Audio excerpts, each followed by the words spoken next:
What is it about the guitar that you love? I love everything about it, you know, like I love learning more about it, I love seeing other people playing it, I love learning to play it like people that I admire. We'll take 20 minutes on question one. Yeah, exactly, it just goes forever. But I suppose the part that I like the best is messing about with guitars. Like at the moment, I've got like 4 projects. One is to resurrect the 335, which I'm putting back together, and turn it into a Gibson copy, like a Gibson replica of a particular model 335. So that's one. I've got another one. A friend's given me a really old Strat, which I'm fixing up because it's been buggered around and taken away from its normal setup. So I'm pulling it apart, getting all new bits for it that are all authentic aged bits, you know, and putting it back together like it should be. It's a 1990 Strat, and it's quite a special one. But so I'm doing that, and then I fix guitars for other people and do setups and stuff just for fun, you know. And do you go with that 335 that you're going to go over? Are you going to go for the aesthetics as well, the outside? Yeah, how thing, it looks. Yeah. Except it's a guitar I bought on Trade Me in bits about 5 years ago, and it's been sitting in the case, and I pulled it out the other day because I had so much fun with that Les Paul that I built. Yeah.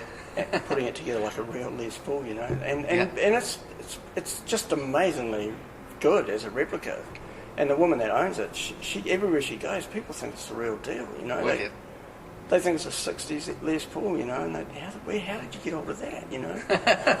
Which I love, you know. So I love that. I love that it's got so much about it that I just like, yeah. So yeah, it's cool. It's funny when you pick up the different types of guitar too. I don't know if you found this, but you kind of play in that style, especially if it's a classic, you know. It just kind of has that feel. And so people ask me, you know, why the hell do you need so many guitars? And my grandkids say to me, Granddad, you got 14 guitars, and that's only the ones I can see. and I just say, well, you know, you can never have too many guitars. No, man, no way. I mean, they're not worth much, but they just... Yeah, this guitar I play because it sounds like this, you know, it's an SG with P90s, you know, and this one's my Strat, and it's an HSS, you know, and this one's a Strat with 3 S's, and this one I have open tune with its fat neck, and I can play slide on it, you know. And people ask me, so you can't afford a guitar, but you can afford 6 guitars. Yeah, exactly. Yeah, but it's not like that, is it? It's like, and then my wife says, well, why don't you just sell one of those ones that you're not that keen on, and you know, put the money towards something good, you know? And I go, well, that's pretty hard. Cool, that's like trying to sell your grandkids. If I find that one, I'll tell you. Yeah, no, it's fun. So with GANZ, tell us a bit about that. Well, I suppose I never knew about it until about 10 years ago. It's been around since 92 as a club. And before that, a couple of years before that, there were a group of guys who got together and played acoustic once a month at some friend's place. And they just all got together at wherever the place was, pretty informal. Yep. And then they decided, every month we should have, you know, a guest along to play and learn from, and so that sort of evolved. And were they still doing it at that house at that stage? Yeah, they were. Yeah. First of all, then when they started having concerts, you know, like putting on guest artists, they were looking around for venues. They tried different venues, but they ended up here in about must be late 90s probably. Yeah. And we've been here ever since, and it's just such a cool place. So the club sort of began that way, and it got into doing these concerts every month. When I joined up, I'd never heard of it. A friend of mine, I was playing in a group, 3 of us, playing kind of jazz standards and stuff. And one of those guys said to me, I've heard about this guitar club, you know, let's go and have a look. So we did, and checked it out. And they had an American singer-songwriter playing, woman, and it just blew my mind. It was like going to some club in New York and seeing real music being played live, you know. It's like, wow, man, this is cool. I like this. You can't beat it with a view too. No, it's really great, yeah. So ever since then I've been coming. So we went sort of, when the current committee got together, which was probably about 5 or 6 years ago, the club was having a bit of a low period in terms of direction, and the old guard had all pretty much left and lost interest and burned out a bit, I think.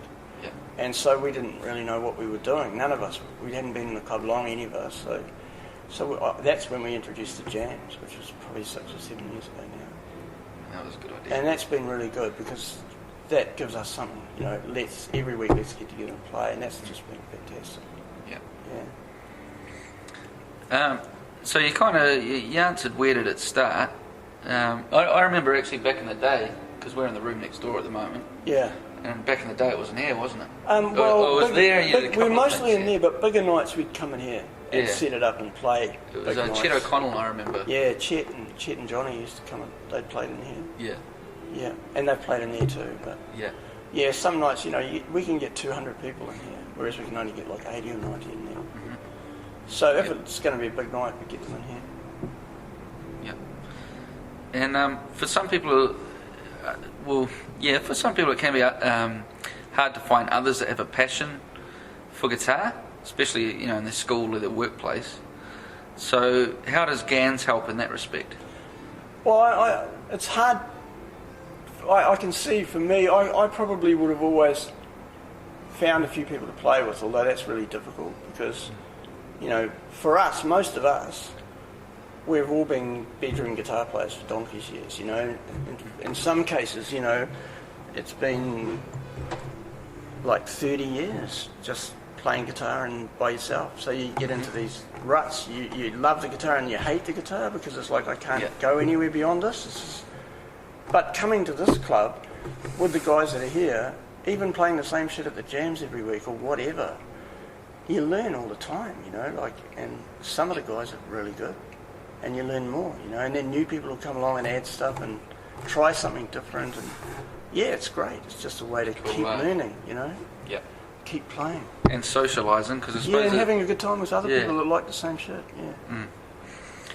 And do you think the mainstream industry recognises, probably for want of a better word, but true musicians enough? I can't answer that directly. We don't have a lot to do with the mainstream music industry as such, because apart from the support that they give us for some events and stuff and special functions, but I think it's a different agenda. Like people who play music are going to play music even if they're sitting on the street, with Most a found guitar, like C6 Steve or somebody like that, Yeah. And they're going to do that whether the industry picks up on it or not. Yeah. It was cool you mentioned Steve before. Oh, he's awesome. He's just like, yeah. But I mean, he's just one. There's thousands of people like that, It's just like... But he's one that's actually broken through into the mainstream by just being him, Yeah. And, that's pretty cool. So, real musicians, anybody that wants to play, is a musician, Yeah. Like my little kid, my grandkid, he's 5. He'll come into my garage where I've got all my gear, and he'll do 2 minutes on the keyboard, and then he'll go and pick up the guitar, and he's a rock star, for about a half a minute. Yeah. And he wants to turn it up, and then he knows how to run the PA, and he goes and switches the PA on, gets the mic set up, and starts raving away on the mic, So, I mean, he is a musician. Yeah. And we write stuff, like I say, let's record this, Okay, it's pretty serious, and we play a few bars or something and make a noise, and it's great. And he and me wrote the song on the ukulele, and it's a really good song, Yeah. So he's a musician, and like it's just that, isn't it? Like the opportunity, and the music industry's making money, and I don't know many musicians who actually benefit from that. The industry makes money, but the actual musicians, God, how many musicians in New Zealand make a living? I doubt that there be any, really, in a big way, And speaking of that, there are places in New Zealand where you can get help, I suppose, for your music or funding in New Zealand. If the Guitar Association tried to get some funding from a New Zealand funding body, do you feel like you would get it, and why or why not? We've discussed that as a club. There's quite a lot of rules around applying for community funding. We could probably apply as an ad hoc community group, but if we wanted to go for like the traditional methods of getting community funding, we have to become like a what do they call it? Like a chartered club or so, We have to have legal standing as an individual group, which we did have, but we lapsed it because it's been too difficult to keep it up. There's too many rules about reporting and stuff, so it sort of was detracting from having a good time playing music. So we're in a bind, really. We could get some money. Our better job for us is to tee up arrangements with other groups. Like we've been involved with the Lions Club, with the Bikes Blues Barbecue Festival. And that's been helpful because we've raised standard kind of funding, from sponsorship, which has been quite good to run those events, rather than going to the council or going to, community trusts or people with money. We've kind of done it, but that's kind of died now. That idea is a bit sad. This year we got to a point where they had to make a decision about whether they'd go or not go after three successful years. But never able to get over the hump of being able to make the money to make it worthwhile and to get the publicity to get it to build momentum. That's their challenge. And I think it's the same. It'd be nice. We've had sponsorship from people off and on. And we survive financially, but we don't thrive. And we'll get back to that blues, booze and barbecues in a second. Okay. Just on the New Zealand industry thing too, because it would be good to get an overview just from different areas, just see what people think. And I'm guessing that some of it's great, some of it's bad, could be improved. Is there anything in the New Zealand music industry you'd like to see changed?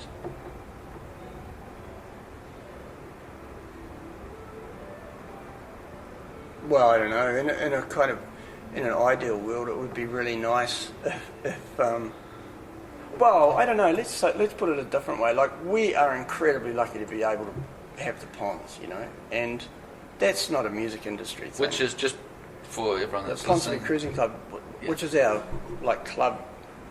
They give us the run of the place, and they don't charge us much for it. And they do that because they are a community organisation also, and they understand clubs, The New Zealand music industry, it's like such a combination of differences. There's so many different agendas running, so many people.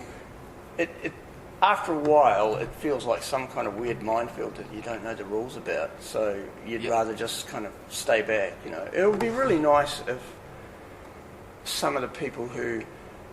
I think it's hard to be in the industry for a long time and not get incredibly cynical and start thinking just about what you need and what you're going to go for. And that attitude is the one that stops it from becoming like a large, growing, active, community-based event thing. Yeah, it can be human nature sometimes, can't it? It's too easy to look at the negative, especially if bad stuff does happen, Well, like when you go back to the basics, like, shit, I watch guys busking all over the place who are brilliant musicians, great, excellent singing voices, fantastic guitar work, brilliant combo, and they're playing for peanuts, They get a gig somewhere where they're playing their hearts out for 3 hours for $25 that somebody's chucked into their guitar case, I suppose if you wanted to make the music industry better, it's like, imagine an industry where musicians could actually make a living doing it.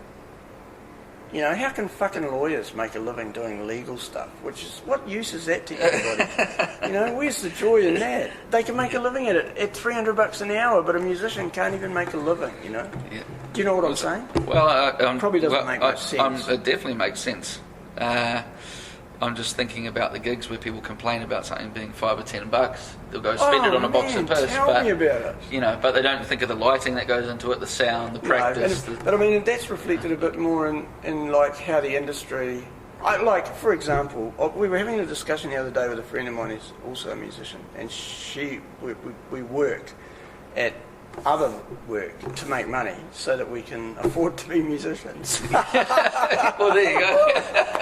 Anyway, we were talking about it, and we were saying, the music industry, instead of the record companies, instead of figuring out a way to put music on the internet that people can download for a relatively small fee, say 5 cents a bloody download or something, and make hundreds of millions of dollars out of that process, and give people an incentive not to go downloading illegally, and undermining the right or the ability of musicians to actually make any money from their music, forcing individuals to go and do it individually to sell their stuff online, which is a really hard row to hoe.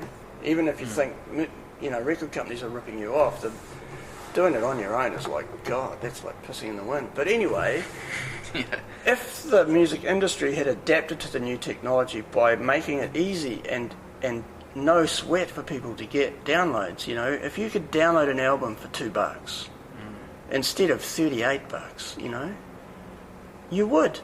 You wouldn't go and rip it and stash it away, and so then you wouldn't have this whole industry thing trying to defend this old version of events, which is buying vinyl records in a record shop. That's how they think, and it's like, it's crazy. It's not, the world isn't like that anymore.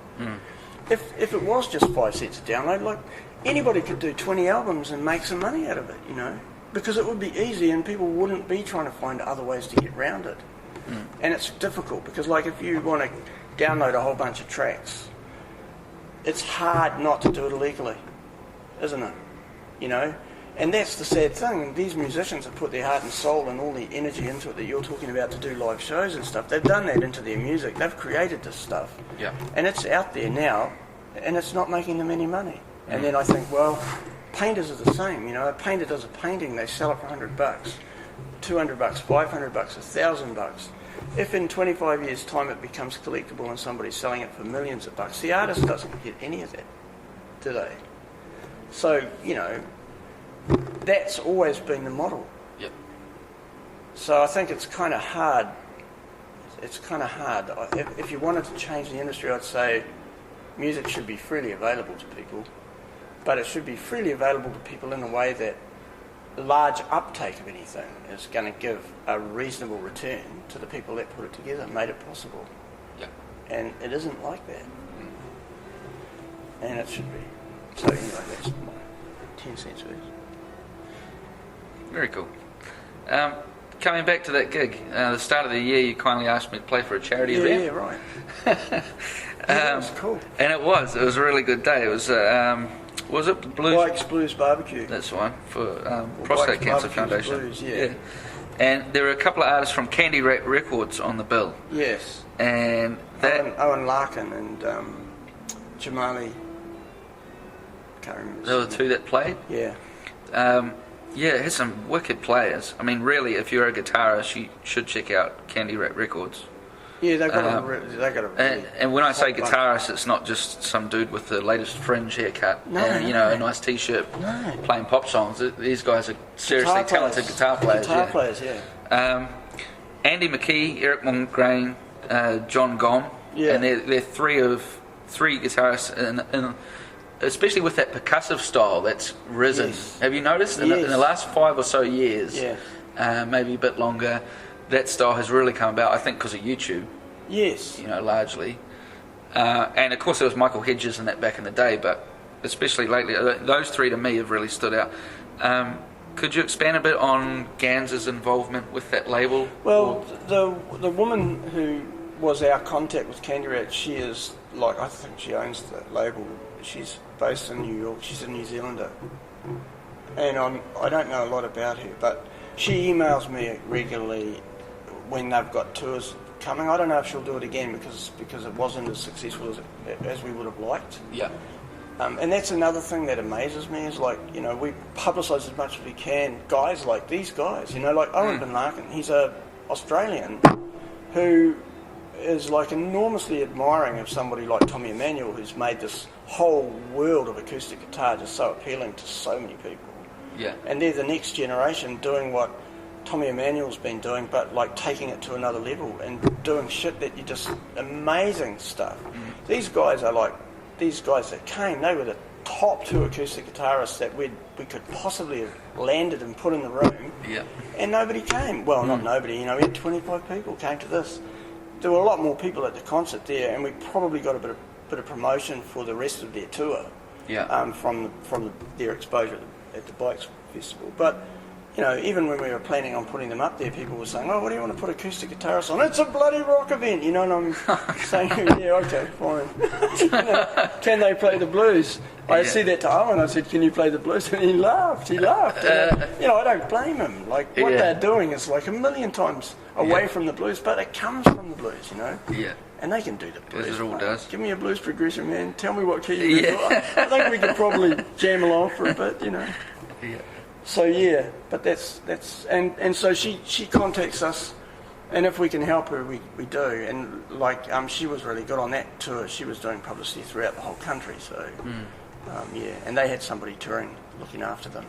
It's good to know it's a Kiwi too. Yeah, really good label. And the woman that was touring with them as their tour manager was a Kiwi, Australian, living in Australia, Kiwi. Yeah. And so it was neat, you know, it was neat to be able to do it. But it's real grassroots stuff. Those guitar players, they were happy to travel, living in hotels and travelling in vans and playing bloody dickhead places like those. They were happy to, you know, and yet they're world class guys. They're like, God, I was embarrassed to think, you know, they in America they would get like 20,000 people in an auditorium. You know, they'd get 2,500 people to. But like you say, man, real musos are happy to play, eh? Absolutely, you know, even though it would be good to get paid for it, but. Yeah. Well, that's kind of like, we like that too. Like here, every month we run a concert, and we're always looking for somebody to play. And we get let down a lot by people who say they'll play and never do, or lay down all these big demands like they're some kind of international rock star. You know, it just makes me laugh. You know, like. But the best ones are the ones who say, "Oh no, man, we don't want any money." You know, like you keep the money. The club, we're quite happy to support the club. You know, we just love that. It's great. But most musicians are like that. You know. Yeah. But some of them have this very twisted view of what they're owed. You know, it makes me laugh. Could you give advice to someone who's listening, just who might like to get involved with GANZ? Just what do? You just rock up, or I mean? We play here every Wednesday night. And I don't know, go to the website and just read through it. I know it's an old fart website, but I mean, there's a lot of stuff there, old stuff. We're posting a lot more as we go, and trying to keep up to date with stuff. But I think especially for I hate restricting stuff to age, because I don't mean to undermine anyone that's young, but a lot of the time for younger people, they get a bit intimidated if they hear words like association. You know what I mean?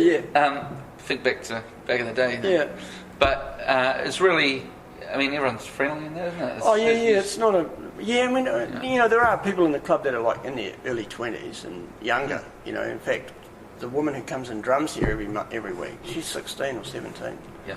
And she's a musician. Like I keep saying to her, "Why the hell do you bother coming?" And she goes, "Man, I love coming. You know, I'm really glad you guys make the space for us." It's a jam. Yeah, I mean, are you okay with me coming? And I'm going, my God, you know, of course we are. You know, like she loves playing the drums. She loves playing the stuff we play because it's stuff she knows. You know, and she's learning all the time. Yeah. And loves it. You know, just like we are. But it's that's cool. And then we've got, you know, guys that are playing around the place, and they come every now and again, stick their head in, you know. Then we've got the guys that have been playing in their bedroom for 30 years and they suddenly decide that they've had enough playing by themselves and it's time they play with other people, you know. Bit of a jam, yeah. Is there any area where GANZ might like some assistance from just the public or the industry or just anyone out there, really? I mean, what can people do to kind of support the club? Oh, I'd really like... The easiest way would be to let us know their email, so we can email them with what's coming up, you know. So, and then connect them with the website. So, if they went on the website, if you go on the website and leave your email address, there's comments. You can put comments in, and we'll put your website up as well. So So it just means, you know, go to the website. Leave your contact details. We'll put you on our email list, and then you'll get our newsletter every month. And then if you like what you see, or you feel like you'd like to check it out some more, come to one of the jams. We're on every Wednesday. Sure. Or come to the club nights, third Wednesday of every month from February to December. Yeah. And it's always fun, you know, open mic, or there'll usually be a guest artist if we don't have to pay too much. It is. It definitely is. I might bring in a fan though. What? Like not a fan, oh, man, an actual yeah, no, fan. it was actually electric. There are electric fans here. I was thinking you've only got one fan. Gee, that's really sad. Well, right? pretty much. Come on, man, it's awkward. Yeah. It's my looks. A million people with one fan. I think you better change your image. Yeah. You might have to dye your hair red. Years, yeah. Dye your hair red, cut it really short, and start playing acoustic guitar and singing high. Oh, God. Who was some... skinny jeans too, I forgot to say. I used to be able to wear those, but I'm too fat to wear skinny jeans now. So. Well, I've just lost 20 kilos, so if you want any hints on that, it's easy. Oh, yeah? Start eating good food. Really? Yeah. Who'd have thought, eh? Who'd have thought? Drink water and eat food. Real food. Anyway, carry on. What I was going to say, who are some people that are friendly and easy to talk to that guitarists should know about in New Zealand? Some industry folk or something. Any luthiers involved? Yeah. GANZ Mr. Glenn, who works in a studio, you know him? He's behind Bungalow Bills. My old Bungalow student, Bill. Sheena, became his apprentice. Oh, yeah, right. She's cool. He's fantastic. He knows lots of stuff. Properly trained, He is good. He's amazing. And as well. he's good. And also the guy Warren from Audio Zephyr, he's really cool. Yeah. He's been helpful. But Bungalow Bills, when I first met him, I thought, what a wanker, But he's not. And he knows so much about stuff. He's like this font of knowledge about the music industry worldwide, and he knows lots of stuff. But he's so low key and laid back. He is a really good dude. I went to school with his daughter, I think, but I think he laughs because he knows he used to space me out a little bit with, just how he is. When I go in there and then, but yeah, he's a good dude. He unbalances people, but like that's his personality. He's like this real hard case, but man, he always has interesting shit there, and I love going to visit him. And I don't know how much longer he's going to have to shop because, it's getting hard for him. But he's a great guy, and no matter what, he'll always be around the music industry. And of course, he's behind the lab, the studio. So, And so, you'd get all sorts coming to GANZ, really, wouldn't you? Luthiers, just fans of guitar music. Yep. Yep. All sorts of. Yeah, we do. musos. Lots of guys. It's quite neat too because, like Glenn from Mr. Glenn, he'll come and play his acoustic occasionally. And people don't realise, but he's actually an incredibly good guitar player. Yeah, I'll have to check him out. I've never really seen him play. No, he's really worked to do in the shop, but Yeah, so one of the things we're thinking of doing this year, Phil brought it up to the chairman of the club. He was saying, why don't we have like a swap meet, And we're thinking this would be a good venue. So we used to have a gear night every year, but it's kind of dropped off with the internet being so kind of rampant. People buy a lot of stuff online. Yeah. But a gear night would be quite fun. We put a few tables around. People can bring their stuff in. All the old stuff they got tucked away, and make it like a really good night. And there'd be some random things around the country. I'm thinking it'd be fantastic, man. Yeah. And around here, you can just put like tables and just see what turns up. Like I've got a whole lot of shit at home. I'll just bring in, here it is. Music guitars. Yeah, bits of guitar. And, yeah. Oh, maybe I could sell that lap steel. Maybe I can find somebody to buy it as an artwork. Art and music together, what a failure. What an epic fail. Yeah. With just a couple more things with GANZ too, with the age thing. Personally, I reckon, music doesn't have an age or a skin colour. That's a good thing about it. No, right. So any age can come to GANZ? Well, you saw John tonight. Right, John Croft, mate. He's the legend that he is. Coming he's up to 83. Yeah. And you wouldn't know that. And music's what keeps him like that. He just loves playing. He plays all over the place. How many people do that? How many people at even 60 would go out and play music all over the place? And exactly. Put themselves out there, playing the clubs and it's fantastic. And then we've got at the other end we've got, like I say, 16, 17, 18-year-olds who come and play every now and again, It's great. It's not an age thing. Yeah. And music's a universal language. Say if you're a teenager or even younger, you shouldn't be intimidated by older people playing there, or the age. No, and the hardest thing is what you think about what other people are thinking about. And actually, they're just thinking about themselves. Yeah. They're not thinking about you. you know, you think they're looking at you and they're thinking, oh, who's this young whippersnapper, you know, and you're looking at them thinking, oh God, will I ever be able to play like that, you know, or whatever. But the reality is, you start picking up a guitar and playing with people, and they just love it. Here's an example. When I was in my early 20s, my wife and I travelled all over the world, all around Europe and Asia and stuff. And we went from England right out to India, and I carried my guitar with me all the way. And I have so many experiences where I was playing music with people I couldn't even talk to. And we would just play music, and they'd be old or young, and they'd be playing some kind of weird sort of bowed instrument like in Asia, you know, or flutes and shit, which I didn't have in India. And I nearly got a sitar because there was a guy playing a sitar in the street, and I thought, oh, that looks cool.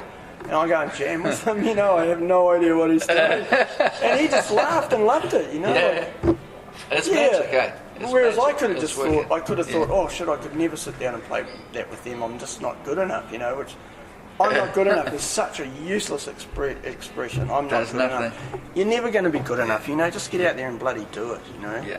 You're not good enough. You're a miserable wretch, you know. But if you can make the noise, make the noise. You know? Yeah. Hell yeah. Just with that, we were talking earlier too about that competition that you ran. Yeah.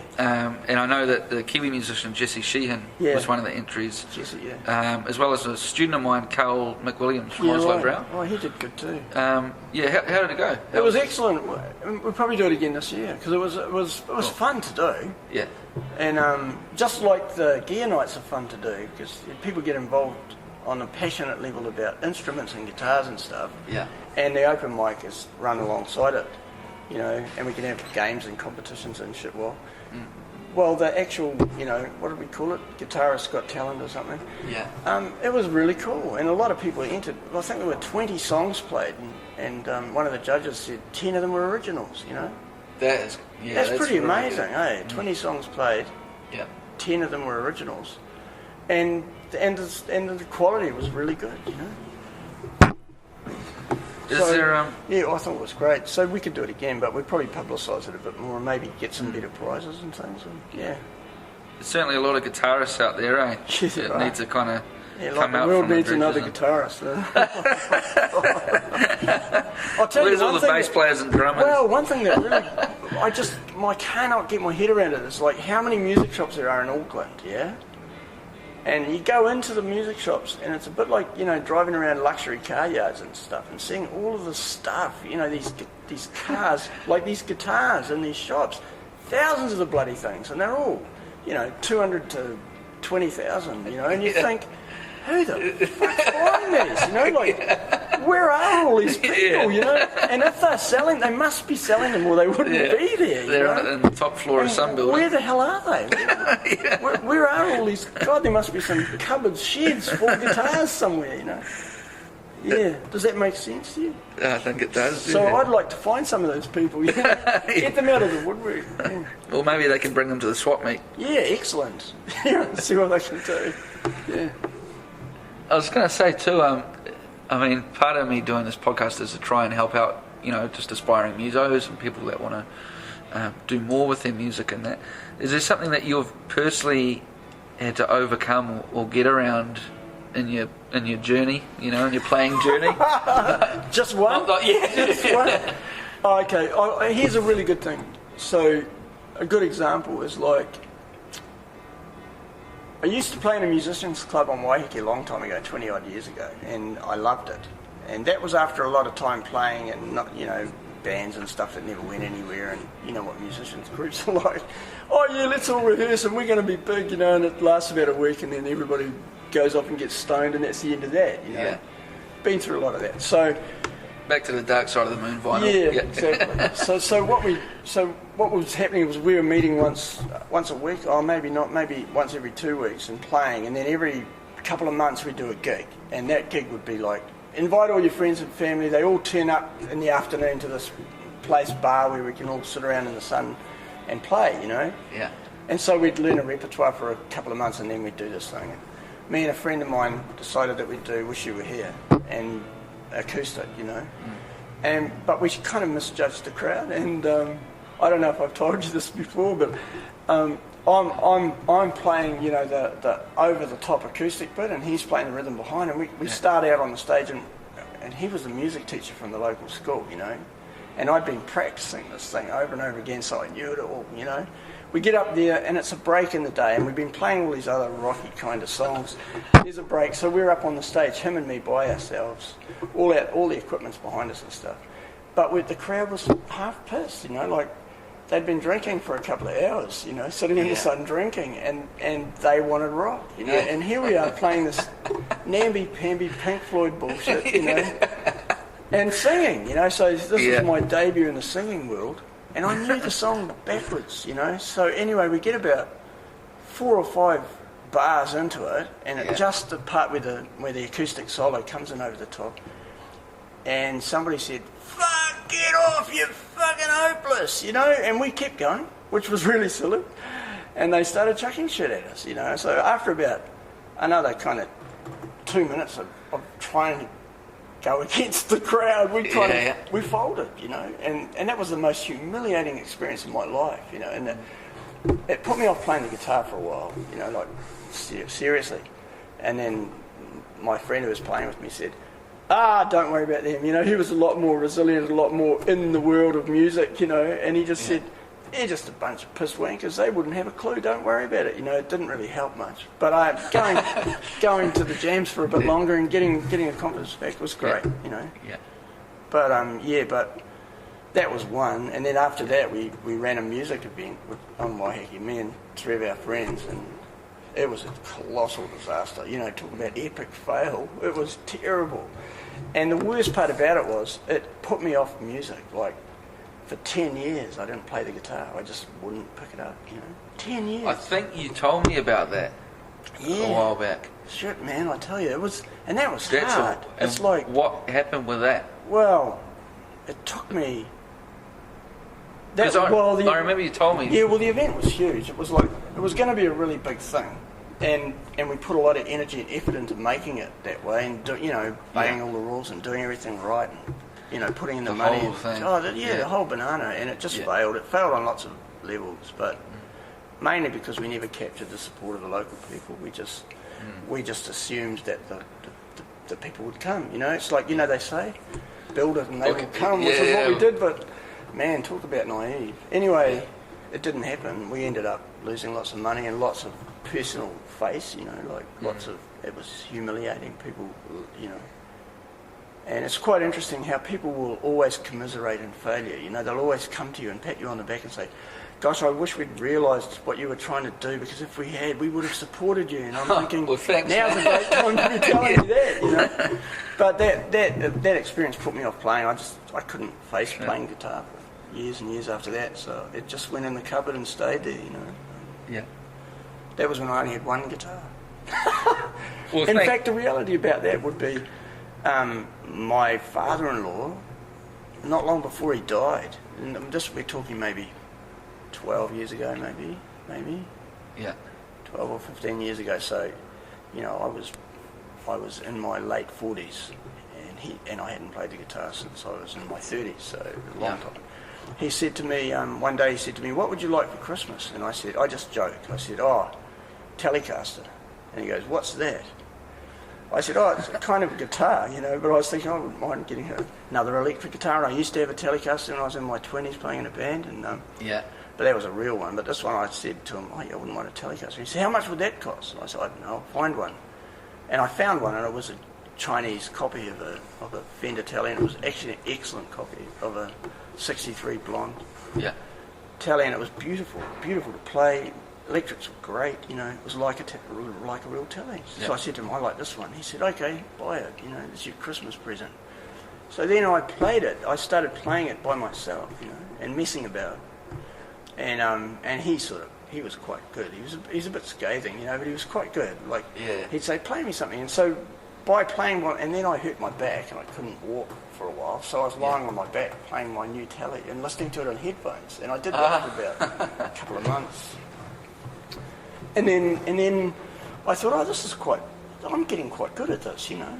So a lot of that passion started to come back, and then I played publicly for the first time since the humiliation of the music festival. at his funeral, which was cool. I had 2 pieces I'd written, Wow. and I played them at his funeral, so that was pretty cool.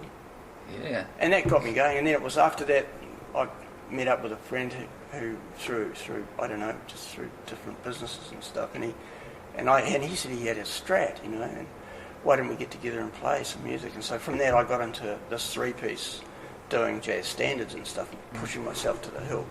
And so we started playing, and that's how I ended up coming to GANZ. So through that relationship. So my father-in-law suddenly deciding that I should get a guitar, and I ended up in the music in the club, So. And that's it's a pretty poignant first.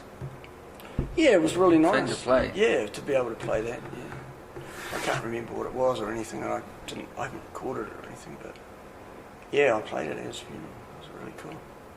Well, just as well you did.